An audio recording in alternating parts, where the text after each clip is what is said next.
Ativistas de direitos humanos estão pedindo ao Partido Comunista Chinês que liberte um homem que está preso injustamente há 2 anos. Isso por ter se manifestado contra o regime chinês, pedindo inclusive que Xi Jinping renunciasse ao seu cargo. E ainda vamos conferir a resposta de Taiwan após os exercícios militares do Partido Comunista Chinês na segunda-feira, ameaçando a ilha. Seja bem-vindo ao China em Foco, eu sou Emanuele Coure. Se você gosta do nosso trabalho, lembre-se de curtir, comentar e compartilhar e lembre-se de se inscrever aqui no canal. Ativistas de direitos humanos estão pedindo ao Partido Comunista Chinês que liberte um homem que foi preso injustamente há 2 anos, unicamente por se manifestar contra o regime. O seu nome é Peng Lifan, mais conhecido como o Homem da Ponte. Ele ficou conhecido como o Homem da Ponte por ter estendido 2 banners em uma ponte muito famosa de Pequim. Na época, esses banners pediam que Xi Jinping renunciasse e que também o Partido Comunista Chinês parasse com as medidas draconianas da Covid-19, principalmente com os lockdowns. Agora, de acordo com esses ativistas que têm se manifestado, essas manifestações estão acontecendo principalmente nos Estados Unidos, Canadá, Reino Unido, França, Países Baixos, Islândia, Japão e Nova Zelândia, todos eles pedindo que Xi Jinping, o Partido Comunista Chinês, liberte Peng Lifan. Agora, só relembrando um pouco, vou trazer alguns detalhes para quem não acompanhou o caso do Homem da Ponte, do conhecido Homem da Ponte, durante 2022. Na época, como eu já comentei aqui com vocês, Peng estendeu 2 banners em uma ponte muito conhecida de Pequim. Só que isso chamou muita atenção na época, porque era um lugar muito movimentado e várias pessoas fizeram vídeos e já jogaram esses vídeos nas redes sociais chinesas. E isso circulou muito rapidamente por todo o país. E não somente dentro da China, mas isso também ficou muito conhecido por todo o mundo, chamando muita atenção. Na época, logo quando ele estava terminando de estender esses banners, eles nem chegaram a ficar ali por muito tempo, os policiais já foram e já prenderam Peng neste momento. Só que a questão é que desde esse momento que ele foi preso, ele está desaparecido. A sua prisão foi feita sem nenhum tipo de processo, não tem nenhum tipo de acusação formal aberta contra Peng, ele simplesmente desapareceu. E até hoje a sua família não sabe do seu paradeiro. Por isso, essas manifestações ao redor do mundo pedindo que o regime chinês liberte Peng.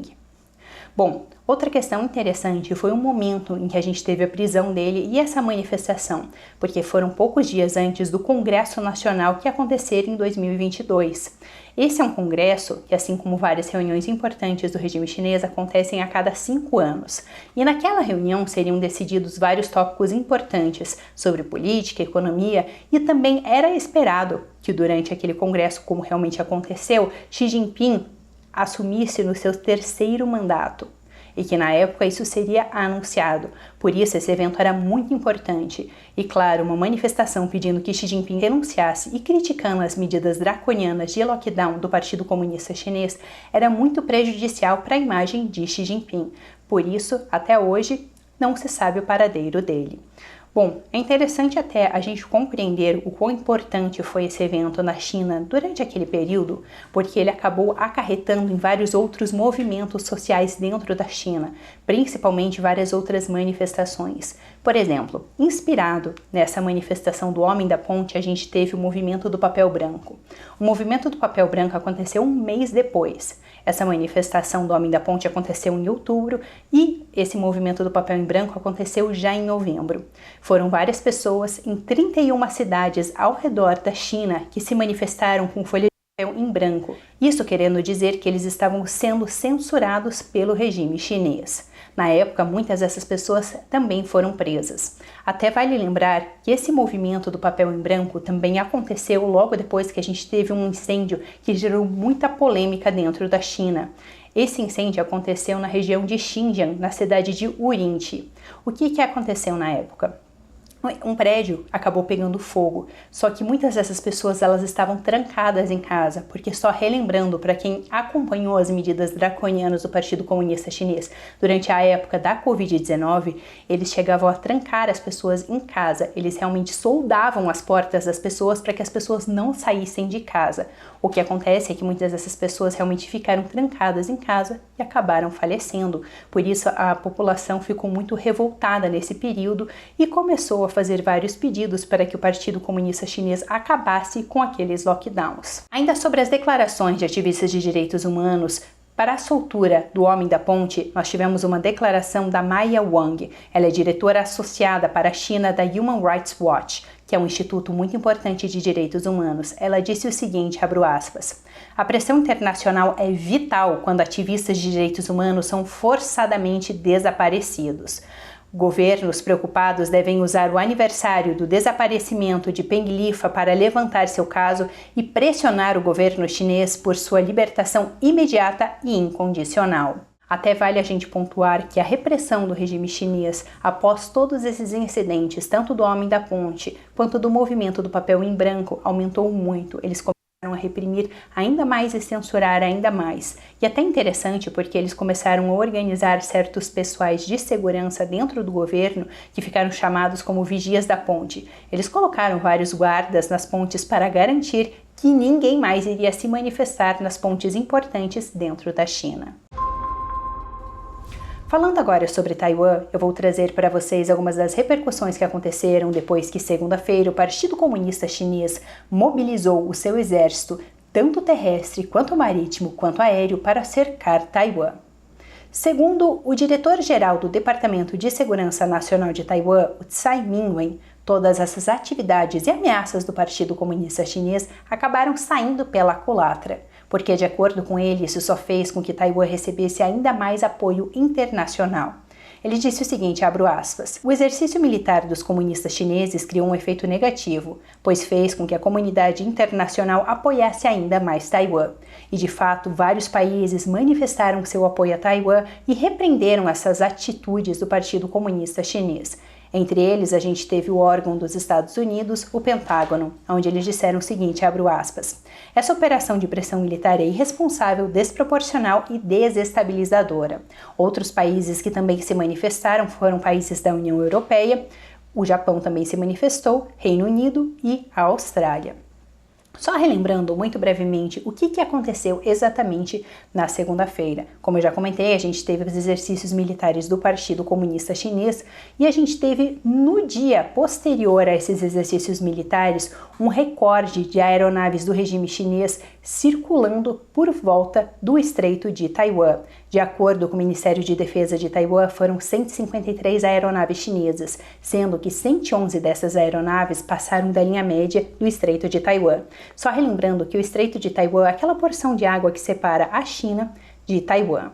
Interessante também a gente relembrar o momento em que esses exercícios militares do Partido Comunista Chinês aconteceram, porque foi 4 dias depois que a gente teve o Dia Nacional de Taiwan, onde William Lai, que é o presidente de Taiwan, fez vários discursos, dizendo, por exemplo, que o Partido Comunista Chinês não representava Taiwan e dizendo que ele continuaria se manifestando contrário às imposições do Partido Comunista Chinês e à tentativa de anexar Taiwan.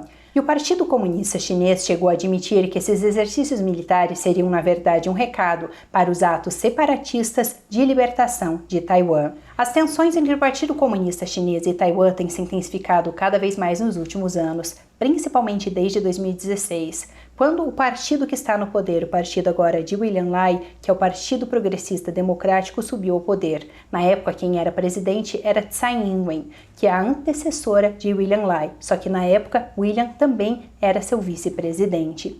E claro, eles são dois líderes taiwaneses que têm se posicionado muito fortemente contra essas imposições do Partido Comunista Chinês e essa vontade da China de anexar Taiwan. Por isso, as tensões acabaram crescendo nos últimos anos.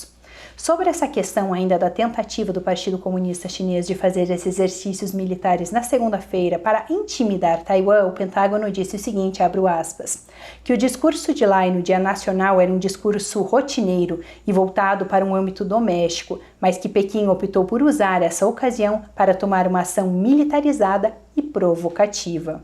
Sobre essa questão dos exercícios militares, Tsai, que é o diretor do Departamento de Segurança de Taiwan, também comentou que o Partido Comunista Chinês fez uso da tática de zona cinzenta, onde eles não diretamente atacam Taiwan, mas eles fazem todas essas medidas alternativas para tentar coagir a ilha e mostrar que o regime chinês teria mais poder sobre toda a região. Ele comentou ainda que o partido estaria se utilizando de várias táticas de desinformação para tentar influenciar a população dentro de Taiwan, fazendo com que eles se sentissem desmotivados.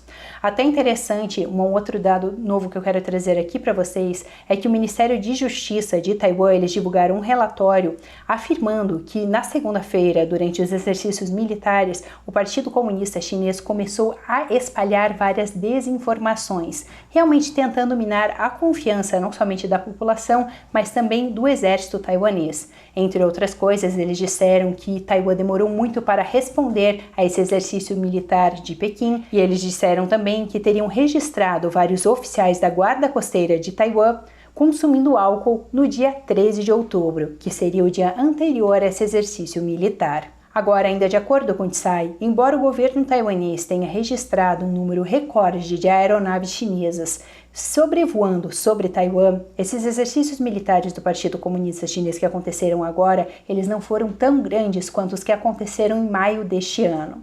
Só relembrando que em maio a gente teve 2 dias de exercícios militares do regime chinês ameaçando Taiwan, depois que a gente teve a posse do atual presidente William Lai. Bom, isso é tudo por hoje no Xi em Foco. Muito obrigada por assistir. Se você gostou do episódio, lembre-se de curtir, comentar e compartilhar. Muito obrigada por assistir e até uma próxima.